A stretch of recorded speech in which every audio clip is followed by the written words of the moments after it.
तो Spiderman brand new day ने अपने ओपनिंग वीक में ही 1 बिलियन से ज्यादा का कलेक्शन कर लिया था और अभी फिलहाल इस मूवी का इंडिया कलेक्शन है 430 करोड़ और वर्ल्ड वाइड कलेक्शन में इस मूवी ने अभी तक 1.2 बिलियन कमा लिए है। तो अब इतनी बड़ी सक्सेस के बाद एक सवाल तो आता है कि मार्वल आगे क्या करने वाला है। तो आज की ये वीडियो में बात करेंगे कैसे मार्वल स्पाइडरमैन को डूम्सडे में सेटअप करने वाला है, म्यूटेंट्स और दूसरे कैरेक्टर्स का क्या होगा। ये सारे सवालों का जवाब आपको आज की इस वीडियो में मिलने वाला है, इसलिए make sure you like and subscribe and let's begin. अब देखो, मार्वल फैंस की इस मूवी से काफी ज्यादा एक्सपेक्टेशन थी। मतलब देखो, पहले तो बात ये डूम्सडे से पहले आ रही थी, ऊपर से स्पाइडरमैन की फिल्म थी, तो सबको लगा कि लाइक कोई बड़ा विलन होगा और क्या बोलते हैं डूम्सडे से कुछ रिलेटेड मिलेगा। लेकिन अफसोस मार्वल ने ज्यादा कुछ रिवील नहीं किया। अब इसके पीछे भी लाइक एक वैलिड रीजन है। मान लो मार्वल इस मूवी के साथ भी वही टिपिकल स्पाइडरमैन मूवीज का फॉर्मूला यूज करता, बड़ी बड़ी फाइट्स दिखाता, खतरनाक विलन्स दिखाता, तो शायद थिएटर में सीटियां बजती, ऑडियंस चेयर्स करती। लेकिन जो पीटर पार्कर की लाइफ है, उसकी लाइफ का जो स्ट्रगल है वो शायद हमें देखने नहीं मिलता इस बार भी। बिकॉज जब से टॉम हॉलैंड स्पाइडरमैन बनाए, फैंस की हमेशा से कंप्लेन थी कि ये स्पाइडरमैन ना ज्यादा मेच्योर है, ना ज्यादा स्ट्रगल्स है इसकी लाइफ में, और सबसे ज्यादा हमेशा टोनी और उसके टेक पे डिपेंड रहता है। इसीलिए मार्वल वालों ने सोचा कि इस मूवी के साथ एक मेच्योर स्पाइडरमैन एमसीयू में इंट्रोड्यूस होगा, और मेरे हिसाब से ये काफी अच्छा डिसीजन था। काफी सारे फैंस ने तारीफ करी कि उन्हें एक मेच्योर और ग्राउंडेड स्पाइडरमैन देखने मिला है। उसके साथ एक और चीज अच्छी करे, अपने पुराने हल्क को वापस लेकर आए। मतलब भाई फैंस सालों से तरस रहे थे ये हल्क को देखने के वास्ते, और finally Spiderman brand new day के अंदर हमें सैवेज हल्क देखने मिल गया। अब जाहिर है मार्वल वाले इतने सालों के बाद लेकर आए हल्क को, तो डूम्सडे और सीक्रेट वॉर्स में बहुत यूज करने वाले हैं इसका। बस उम्मीद करता हूँ कि डूम्सडे के सामने टिक जाए, थैनोस वाला हाल ना हो, क्योंकि अगर वो हाल हुआ तो लाइक इसका कुछ फायदा नहीं होगा। बाकी बात करें पनिशर की, तो देखो पनिशर का क्या है ना, उसका कैरेक्टर जरा डाउन कर दिए, क्योंकि ये PG-13 मूवी थी स्पाइडरमैन की, इसलिए उसका जो ओरिजिनल वर्जन है वो नहीं दिखा सकते थे। लेकिन हाँ, मार्वल वाले इसको ऐड करे तो जाहिर है फ्यूचर में बहुत काम आने वाला है पनिशर भी। मतलब सोचो तुम लोग जब डूम्सडे या सीक्रेट वॉर्स आएंगी तो कितनी मारकाट करेंगे पनिशर। तो फिलहाल ये कैरेक्टर का भी फ्यूचर एकदम सॉर्ट आउट है। अब जीन ग्रे की बात करें तो मार्वल ने इसके साथ म्यूटेंट्स को तो इंट्रोड्यूस कर दिया है एमसीयू में। अब इससे एक पॉसिबिलिटी ये भी निकलती है कि एमसीयू में म्यूटेंट्स ऑलरेडी एग्जिस्ट करते थे। इसका मतलब है डूम्सडे में हमें ना सिर्फ दूसरे यूनिवर्स के म्यूटेंट्स देखने मिलेंगे, बल्कि एमसीयू के भी म्यूटेंट्स देखने मिलेंगे। मतलब सोचो जीन ग्रे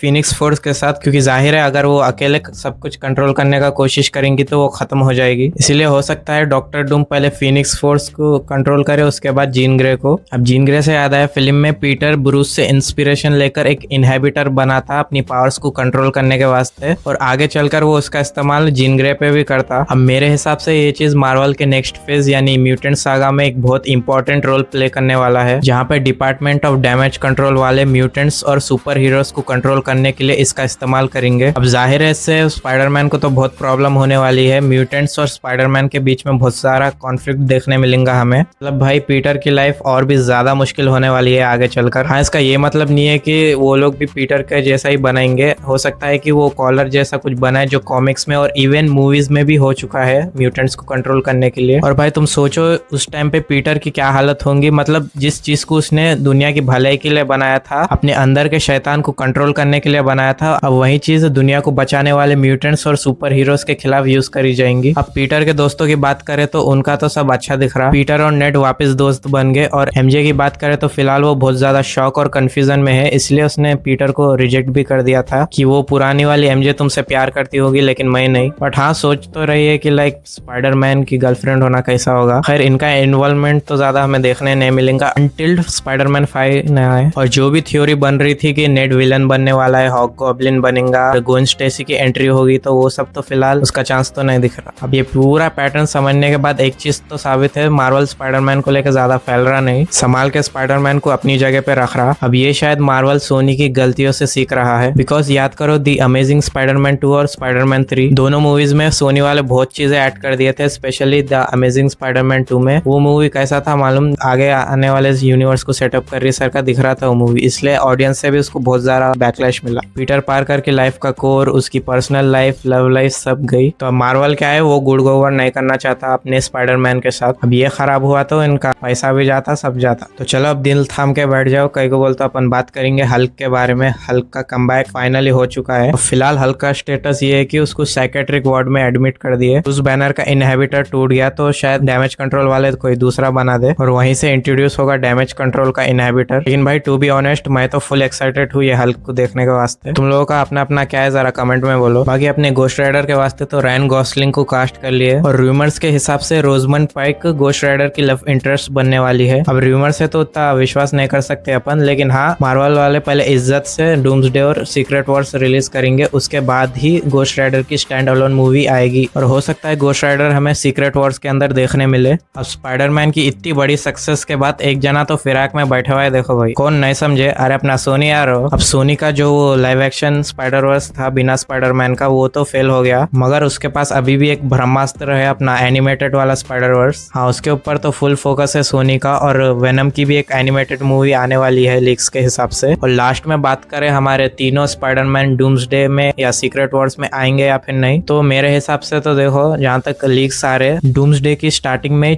टोबी का नहीं तो एंड्रू का स्पाइडरमैन यूनिवर्स दिखाया जाएगा जो कोलैप्स हो रहा है इनकर्जन की वजह से। और कोलैप्स किसके साथ? म्यूटेंट्स के, अर्थ के साथ। अब जाहिर है म्यूटेंट्स तो जीत जाते और स्पाइडरमैन की पूरी दुनिया खत्म हो जाती, मगर हाँ, जाहिर है इतनी आसानी से तो नहीं खत्म करते, टोबी नहीं तो एंड्रू बच जाते लास्ट में। अब उनका भी देखना रहता आगे क्या क्या करते हैं म्यूटेंट्स के साथ। खैर, आज के लिए इतना ही, मिलते हैं किसी और वीडियो के साथ। अगर वीडियो पसंद आए तो लाइक सब्सक्राइब करो, तुम्हारी क्या क्या थ्योरी है कमेंट में बताओ। मिलते हैं किसी और वीडियो में, जब तक के लिए गुड बाय।